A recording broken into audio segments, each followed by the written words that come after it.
FTU Brasil, boa noite, FTU Templo. Boa noite. Hoje tá, eles estão assim, acho que mais acordados, né, Nath? Chegaram cedo, Chegaram cedo, gente, olha. 90%. Mas trouxeram. A gente estava tendo um esquenta aqui antes, perguntando quem lembrava o que a gente falou, o que trouxe. Porque lembrar o que falar é até fácil, porque guarda, assim, né, anota. Mas tem que... O importante do estudo bíblico não é só lembrar o que falar, é trazer para a gente o que a gente está aprendendo. Né? Porque só falar, não, foi falado sobre isso, né? Aí vai ser só mais um estudo, né? Mais uma leitura da Bíblia, tá? Vamos fazer uma oração para começar? Vamos? Pode ficar sentado, gente. Pode sentar, senta. Gente, esse povinho, esses meninos aqui são o máximo. Meu Deus, em nome do Senhor Jesus, Espírito Santo, eis-nos aqui, meu Pai. Eu peço que o Senhor venha abençoar, meu Pai, o momento que a gente vai estar aqui junto. Meu Deus, que o Senhor venha falar através da Tua palavra, meu Pai. Dá-nos entendimento, meu Pai. Abre a nossa mente, meu Pai, que a palavra que for falada, tudo, meu Pai, seja dirigido e guiado pelo Senhor. Que a semente que for plantada hoje, meu Pai, venha encontrar um terreno fértil, que venha dar frutos, meu Pai. Eu peço que o Senhor abençoe a cada adolescente que está aqui, os que estão nos assistindo, meu Pai, através das redes sociais. Meu Deus, que a Tua palavra possa encontrar, meu Pai, um solo fértil. Meu Deus, abençoe os adolescentes que ainda estão no caminho, traze-os em segurança. Meu Deus, nós nos entregamos nas Tuas mãos e pedimos que o Senhor esteja aqui presente, meu Pai. O Senhor já está presente com a gente. Então, que o Senhor abençoe tudo que for feito aqui nessa noite. Em nome do Senhor Jesus. Amém. Amém. Jesus já está aqui, né? Porque Ele falou que quando tiver 2 ou 3 reunidos no nome dele, Ele já estaria aqui, né? Verdade. Então, exatamente. Oi, Vinícius. Oi. Então, hoje a gente vai continuar em Mateus, né, Nath? Exatamente. Mateus, capítulo 1, do versículo 7. Se a gente parou no 6, semana passada, e a gente terminou naquela assim, Jessé gerou a rei Davi, e o rei Davi gerou a Salomão, da que foi mulher de Urias. Aí a gente estava aqui conversando, né? Por que a mulher de Urias, por que foi mencionado mulher de Urias e não o nome dela? Quem pode falar? Isaac, fala. Porque ela cometeu adultério com o rei Davi, e por conta disso ela acabou desobedecendo a Deus e teve consequências que o filho dela acabou morrendo. E aí o primeiro filho. O primeiro. Aí o segundo, Salomão, se tornou rei. Mas ela não é mencionada por conta disso. Davi se arrependeu, mas ela provavelmente não deve ter se arrependido no momento, porque o nome dela não foi mencionado, então isso significa que ela não reconheceu que estava pecando e não quis se reconciliar com Deus, como Davi fez. Engraçado que o nome de Urias foi mencionado, né? E ele não era nem da... Não era nem de ele Israel, não era de né? Israel, ele era um hitita. Para quem pesquisou, né? Ele era um hitita, ele era de outra tribo, vamos dizer assim, né? Não era israelita, mas o nome dele foi mencionado. Porque ele se converteu, né? Porque ele mudou, Deus. exato. Ele mudou, ele largou os deuses dele para servir ao Deus de Israel. Então, ele foi fiel a Deus. Exato. E o nome dele está aqui. Está aqui. Né? Registrado. Posso contar uma história? Pode, eu ia chamar, Pátia. A tia Pátia. Pátia estava me falando a história muito legal. Boa noite, FTU. Então, diz a tradição judaica, isso que eu vou falar aqui agora não está escrito na Bíblia, mas está nas entrelinhas da história que a gente conhece de Davi e Betseba. Então, diz a tradição judaica que esse banho fora da casa, porque para ela ser vista pelo rei, ela tinha que estar de fora da casa. Não é possível que ele tinha um binóculo naquela época para ver ela dentro da casa tomando banho. Ela foi tomar um banho fora da casa. Esse banho era da purificação, que toda mulher, todo mês, tinha que fazer esse processo. Só que tinha que ser feito à noite.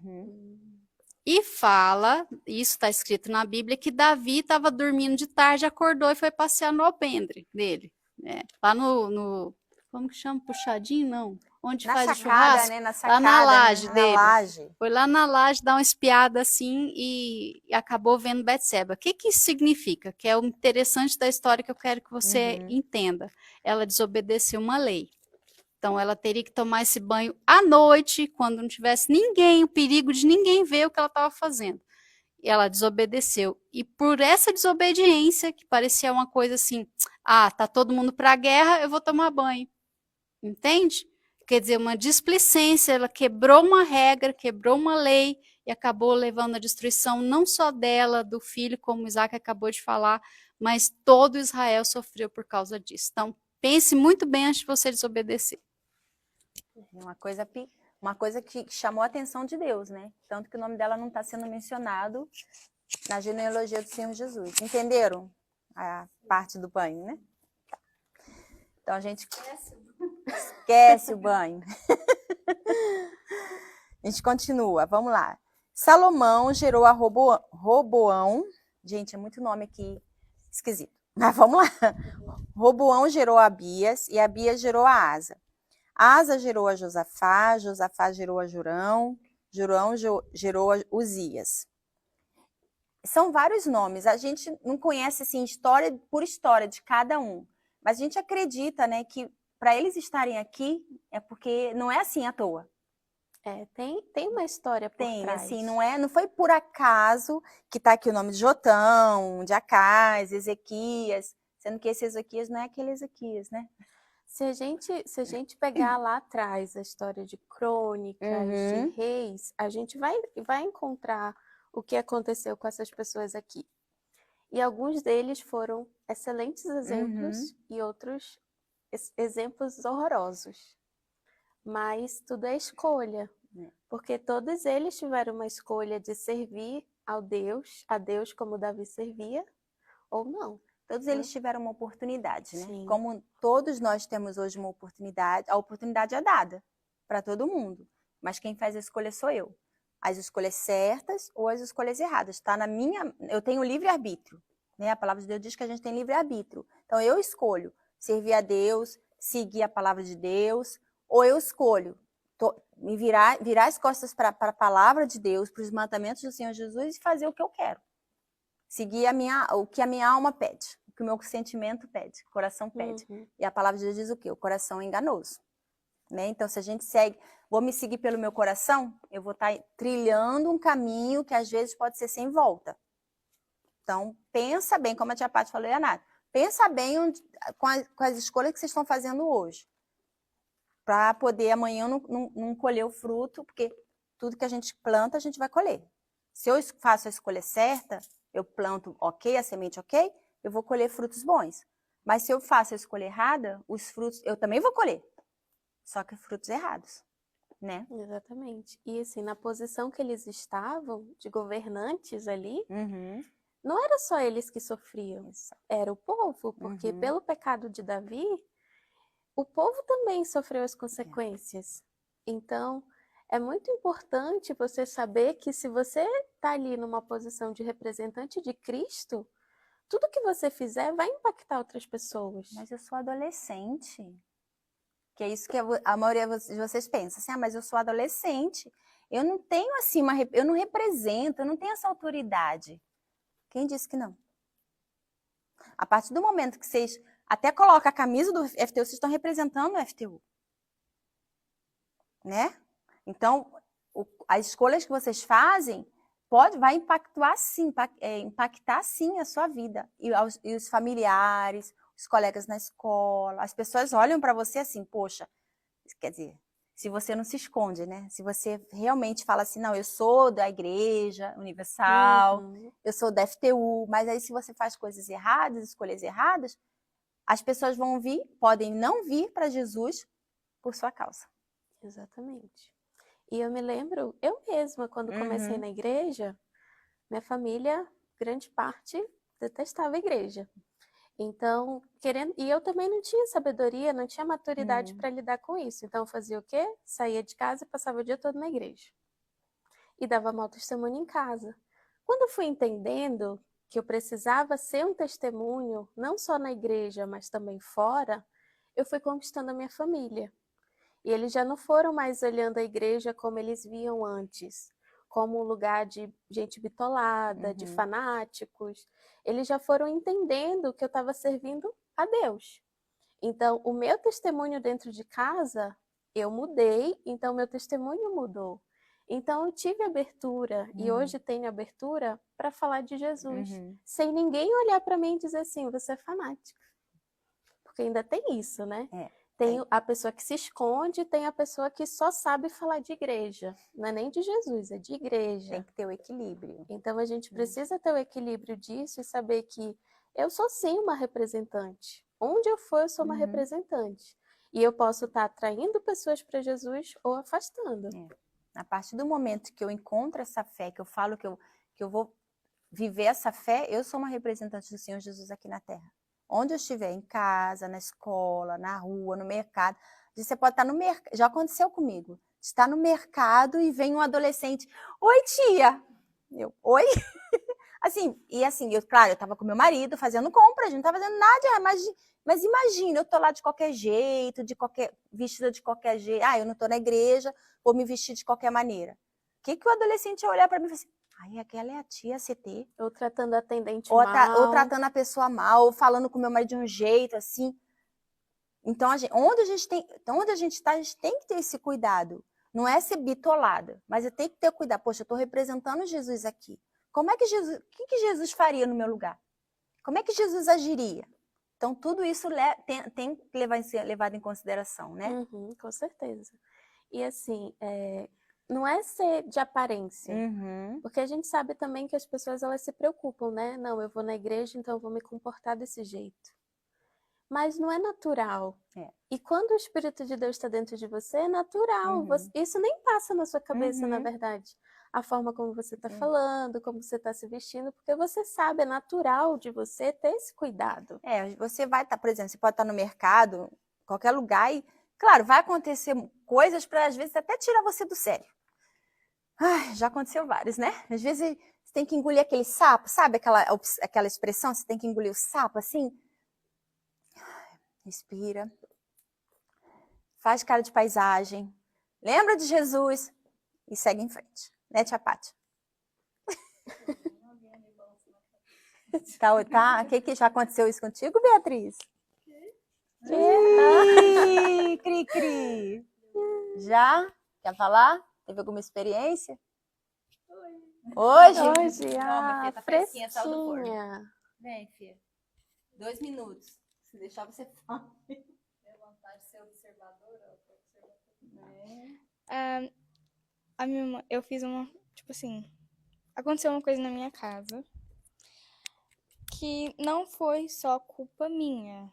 Eu tive uma porcentagem de culpa, mas não foi só culpa minha. Aí começaram a brigar só comigo, e aí eu não tava entendendo nada. Aí na minha cabeça eu tava a culpa não foi minha.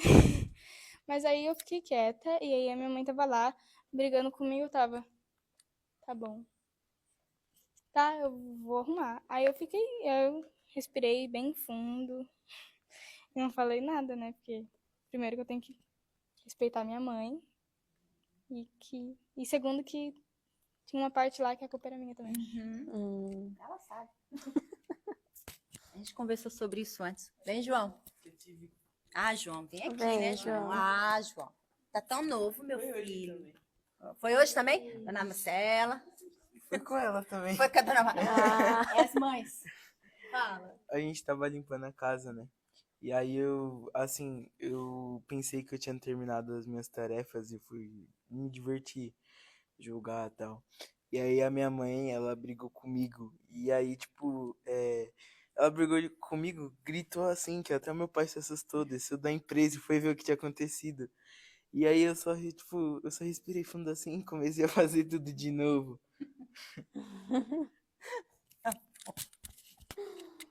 É isso mesmo, respira fundo. Galardão é de quem? Você quer falar também, Piquitita? Vem, Piquitita. Pai, hoje agora, que bom, né? Então, Todo mundo participando. Graças a Deus. Essa aqui é a Piquititinha, gente, nossa. Então, né? Teve um dia que eu tava em casa, né? Aí o professor mandou eu fazer as minhas tarefas do livro, porque eu tava atrasada, que eu tinha faltado. Porque quando eu fico doente. Aí meus pais trouxeram os livros, aí meu pai disse pra eu fazer. Aí, teve um dia que eu tava jogando, né? Passou o dia. Aí, outro dia eu não fiz as tarefas do livro. Aí, meu pai chegou em casa e falou: Você tá fazendo a tarefa do livro? Aí eu falei: Não. Aí ele ficou reclamando porque eu não tava fazendo o que eu tinha que fazer. Eu, tá bem, pai, eu vou fazer. Aí eu comecei a fazer as tarefas, né? Uhum. No seu caso, você não tinha nem o que rebater, né? Pois é, tem que obedecer, né? O pai falou para fazer, ainda trouxe os livros, não tem por que não fazer, né? Aprendeu a lição? Nunca mais vai fazer isso, né? Graças a Deus, assim espero. Então vamos seguir. Onde a gente parou, Nath? No 10. No 10. Ezequias gerou a Manassés, Manassés gerou a Amon, Amon gerou a Josias, Josias gerou a Jeconias e a seus irmãos na deportação para a Babilônia. Eu queria falar de Josias. Fala de Josias. Porque Manassés e Amon, eles foram reis terríveis para Israel. Sim. Então, eles eram idólatras, levaram o povo à idolatria. Mas Josias, não. Uhum. Josias, ele decidiu servir a Deus. Ele foi o oposto, né? Então, ele não tinha exemplo nenhum. Não tinha exemplo, exato. Mas ele sabia o que era certo. Uhum. Então, ele abriu mão de toda a idolatria. Ele abriu mão de tudo aquilo que os pais dele construíram para aquele povo, que era só pecado, e ele decidiu honrar a Deus. E honrando a Deus, ele levou o povo também a honrar a Deus. E durante o reinado de Josias que o sacerdote ele encontra as escrituras dentro do templo. Estava perdida, né? E isso me chama a atenção porque estava perdida. Como pode a escritura de Deus, da palavra de Deus, estar perdida dentro do templo? Uhum. Era sinal de que há muito tempo ela não era buscada, ela não era lida. Então, por isso que o reino estava do jeito que estava. Mas por uma decisão dele, ele conseguiu resgatar isso e levar o povo novamente para o caminho de Deus. E aí entra a questão, né? Tem adolescente que fala assim: ah, mas é porque você não sabe como é na minha casa. Meus pais vivem em pé de guerra, minha mãe e meu pai vêm na igreja, mas eles não fazem nada do que é feito aqui, do que é falado, eles não obedecem a palavra de Deus, por isso que eu também não faço. Uhum. Então, mas a palavra está chegando para você da mesma forma. Você tem a opção, você tem a decisão de fazer ou não fazer, de seguir ou não seguir. Então, se você tem a palavra de Deus e você não obedece, não por causa de ninguém, mas você decidiu não obedecer, não tem como a palavra de Deus se cumprir na sua vida. Você vê, né? A palavra de Deus estava perdida no templo. Será que a palavra de Deus não está perdida dentro de você? Porque hoje nós somos esse templo, né? Então, será que a palavra de Deus não está perdida dentro de mim? Está lá, bem guardadinha, escondida, porque eu não abro, eu não falo mais com Deus, eu não tenho mais meu tempo de comunhão com Deus. Então, Josias encontrou a palavra e ele ficou feliz, né? Mas será que está aqui dentro e eu não estou encontrando essa palavra? Porque eu não estou dando tempo, eu não estou tendo meu tempinho com Deus, sabe? Aquela comunhão.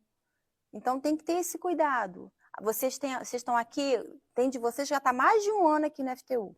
Quantas palavras vocês já não ouviram? Quantas orações vocês não fizeram, já receberam? E por que não tem dado resultado? Por que vocês não têm visto mudança? Porque muitos de vocês ainda não têm o Espírito Santo. Por quê? O que está faltando? É a palavra que está aqui dentro, mas não está dando fruto. Mas ela só vai dar fruto se eu regar. Isso. A árvore só dá fruto se eu regar. Se eu regar a planta, né? A palavra está aqui. Se eu não ficar regando a palavra de Deus todo dia, vou lá, vou ler um versículo, um capítulo, vou fazer minha oração, minha comunhão com Deus, eu só vou ter a palavra, só a letra. Não vai fazer diferença na minha vida. Entendeu? Como Josias encontrou lá, o manuscrito lá, perdido, dentro do templo. Então, às vezes a palavra de Deus, o manuscrito está perdido aqui dentro. Eu tenho que achar. Porque ela não vai, né, sair saltando aí, pulando. Eu tenho que ir lá e, peraí, deixa eu resgatar a palavra que está aqui dentro, perdida. Com sono? Ai, ai. Versículo 12. Depois da deportação para a Babilônia, sabe o que é deportação, né? Deportado, eles foram expulsos. Hã? Não, por exemplo, vamos dizer que você não é brasileiro e você está aqui no Brasil. Eu fui deportada. Exemplo, a Eu fui Nathalie, deportada. ela estava fazendo a obra de Deus em outro país, eu não fui deportada, graças a fui. Deus. Mas ela estava fazendo a obra de Deus em outro país e teve um problema lá interno e o país deportou todos os brasileiros para cá, para o Brasil. Ela estava em Angola, foi uma história, né? Foi bem, a gente falou no Entre Linhas. Então, ela foi uma das que foram. Sai daqui, foi enxotada. Não te queremos aqui, entendeu? É assim, entendeu? Acharam que iam matar a palavra de Deus, mas a igreja está lá. A igreja está lá, florescendo. firme e forte. Firme e forte.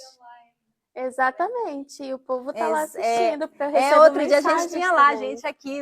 Outro dia tinha um comentário, né, CT? Foi muito legal. Deus abençoe vocês aí de fora, gente. Zorobabel gerou Abiúde, e Abiúde gerou a Eliaquim, e Eliaquim gerou Azor. Azor gerou a Sadoc, Sadoc gerou a Aquim, e Aquim gerou a Eliúde. Eliúde gerou a Eleazar, Eleazar gerou a Matã, e Matã gerou a Jacó.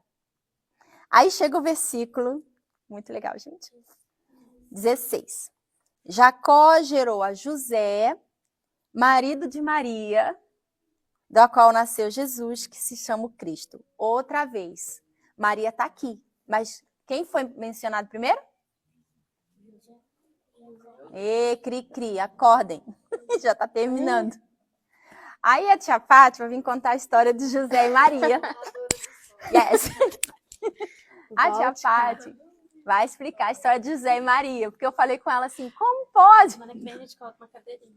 Semana que vem tem que ter uma cadeirinha para a tia Fátima, Você tá? tem que pôr assim na cadeirinha, contadora de história. Não.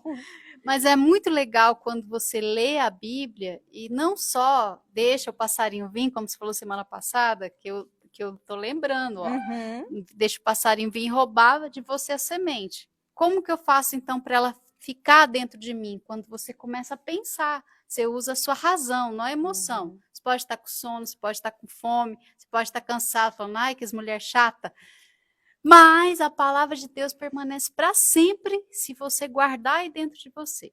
Então, quando eu escutei falar do povo de Israel, eu amo o povo de Israel, porque eu sei que é o povo escolhido de Deus. Todos nós aqui somos Israel. Então, essa história que está contando aqui é a nossa história. É a sua história também, é a minha história.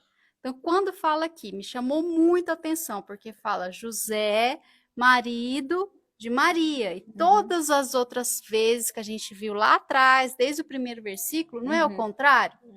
Não falava lá mulher de Urias? Não foi? Mas aqui está o contrário, tá? José, marido de Maria. O que chama a atenção de vocês? Deixa eu escutar primeiro. Quem quer falar? Bia? É que assim, na história, quando a gente vai ler nos evangelhos, José era só, como eu posso dizer, pai adotivo de Jesus. Ele não era do sangue dele. Ele foi pai dos outros irmãos que vieram depois, mas ele não era pai de Jesus. Então, e aqui não está escrito pai de Jesus, não é? Está escrito marido de Maria. Mas José está na genealogia também. Quer dizer que Deus não segue um protocolo. Deus coloca quem ele quiser. Deus vai lá e fala assim, eu quero que ele esteja escrito. E está aqui. Ele faz parte da história, porque ele obedeceu. Ele fez todo aquele plano de Deus para a humanidade do nascimento de Jesus. José também estava incluído. E ele era extremamente justo. Pelas atitudes dele, pelo caráter dele, ele é exemplo para a gente. Por isso ele está aqui.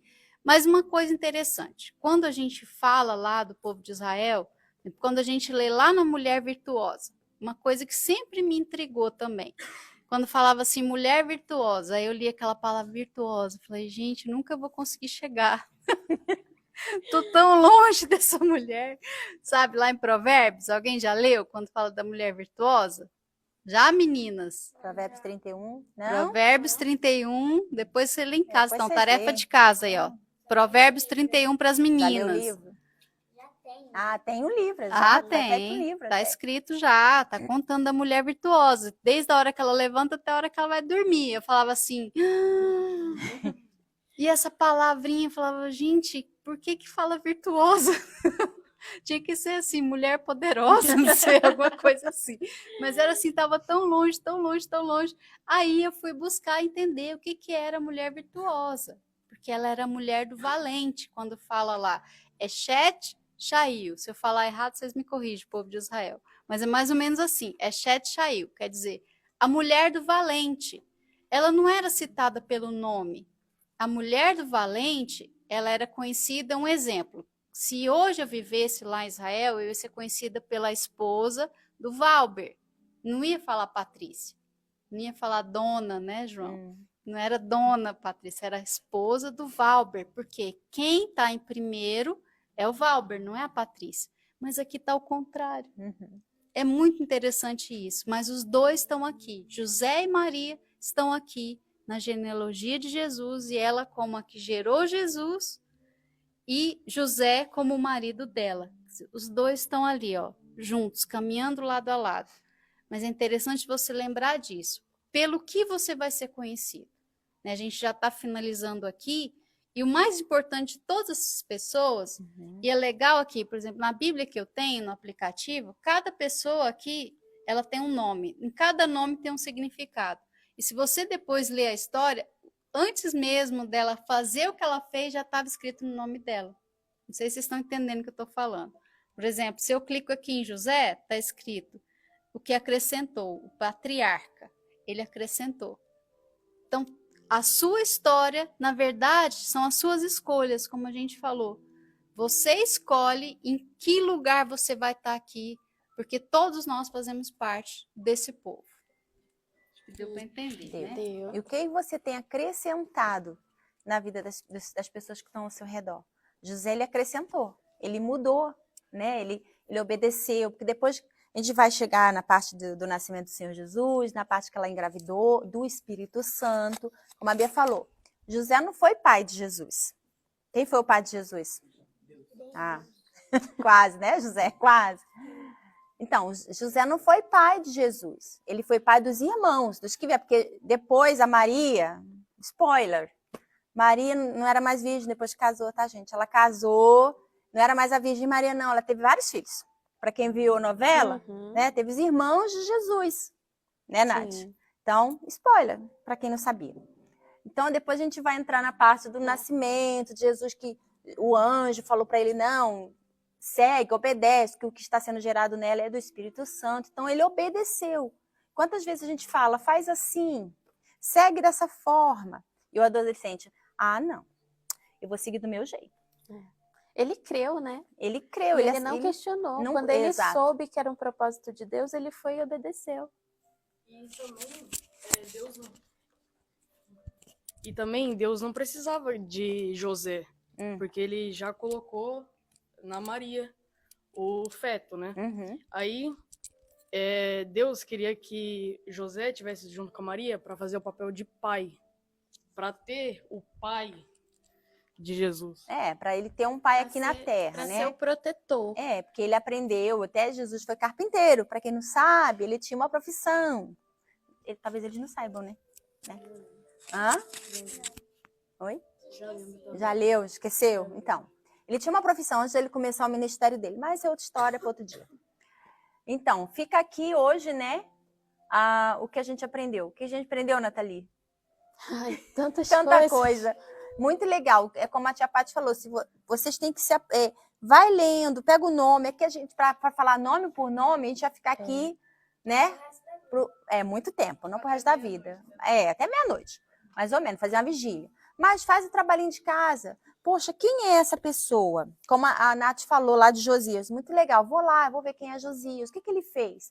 Mas teve os ruins também. Eu não vou seguir o exemplo daqueles que fizeram coisas erradas. Qual o exemplo que você vai seguir?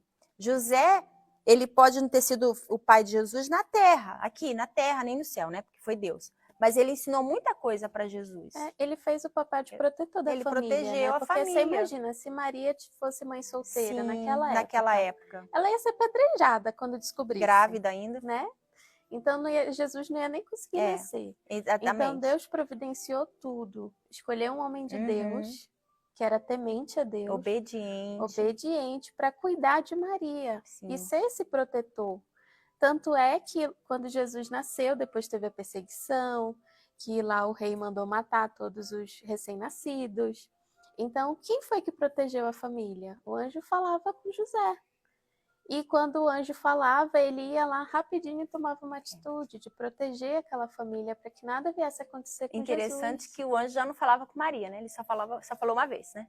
É. Ele falava sempre com José, né, tia Paty? Gente, é demais aqui, muito legal.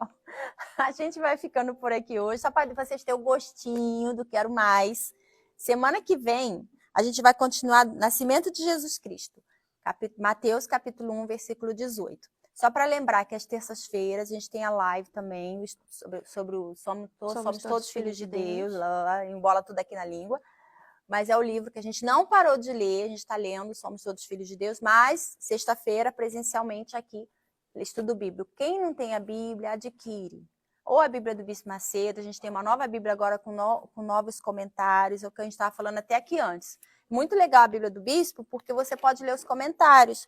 Depois vocês vão lá, ler lá o comentário que ele botou, que o Bispo colocou aqui, do capítulo 1, do versículo 1 ao 16, que fala da geração de Jesus Cristo. Vamos ler rapidinho? Dá tempo. É que é muito legal os comentários. Verdade. Olha, tá dizendo assim, o Bispo escreveu assim, cuidado. Mateus inicia este evangelho retratando a linhagem do Senhor Jesus, para provar aos judeus que ele, o Senhor Jesus, era o Messias anunciado nas Escrituras, o qual eles tanto aguardavam para governá-los. Está lá em Isaías, capítulo 11, versículo 1 ao 5. O povo de Israel dava grande importância às genealogias, principalmente ao entrarem na terra de Canaã, onde cada tribo tomaria posse da sua herança. Diante disso, era preciso haver um registro perfeito, confirmando os antepassados de cada pessoa, para saber se ela pertencia de fato àquela tribo. Quer dizer, não era alguma coisa assim de qualquer jeito. Tinha que estar tudo ali, bonitinho, né? Detalhado. Uhum. Por exemplo, se alguém quisesse exercer o sacerdócio, teria que provar que era da tribo de Levi e da linhagem sacerdotal. Não era qualquer um que podia ser sacerdote. Eu sou da tribo de Manassés, eu vou querer ser sacerdote. Não pode, não podia. Eram os levitas, era a tribo de Levi. Nós somos da tribo dos levitas. Né? Nós somos. Por isso, Mateus buscou cuidadosamente registrar as gerações que se seguiram a partir de Abraão até Davi, para que ficasse claro que as profecias se cumpriam perfeitamente no Senhor Jesus. Deus havia prometido que o Messias seria descendente de Abraão. Está lá em Gênesis, capítulo 12, no versículo 3, 22 e tal. O que fazia dele, do Senhor Jesus, um judeu, certo? E de Davi, o que lhe dava direito legal ao trono. Quer ver? Jesus não veio assim, né? Big Bang, estourou, nasceu Jesus. Não, já estava escrito lá de Gênesis. Uhum. E depois veio Davi. Não, para ele foi conhecido como, Jesus é o quê? Nosso rei. Podia ser qualquer um. Ele tinha que ter uma linhagem, né? Não era assim. Tanto que ele é conhecido como o quê? E assim, desculpa, aqui... É que eu tô pensando aqui, Isaías escreveu como seria o Messias, escreveu todas as características, para que quando ele viesse, o povo não tivesse dúvida que era ele. E olhasse e já soubesse, não, ele é o Messias. E veio Jesus, do jeito que estava escrito, cumprindo todas as profecias, para o povo dizer o quê? E o povo não aceitou. O povo até aceitou. Quem não aceitou foram os religiosos. Os fariseus lá da época. Os fariseus não aceitaram. Os que tinham conhecimento da Escritura. Isso a gente está lendo no Somos Todos Filhos de Deus. É verdade. A gente linkou os dois. Tá vendo? Então, fica aí para vocês a dica. Lê com mais calma, lê de novo os versículos, anota o que te chamou a atenção. Se tem dúvida, vocês não são aqui do templo, na sua igreja, converse com o seu CT ou com o seu pastor. Pastor, tá valendo aqui, eu não entendi. A gente está aqui para entender vocês, tá bom? Aqui vocês também, vocês sabem que tem um monte de CT aqui. Gente, hoje tá tem um monte de CT ali atrás. Então, olha, vocês fiquem à vontade, tá bom? Anota, tá com dúvida? Pergunta, não guarda dúvida, né? Não vai para casa com dúvida, tá bom? Gente, até semana que vem. Deus abençoe. Bye, bye.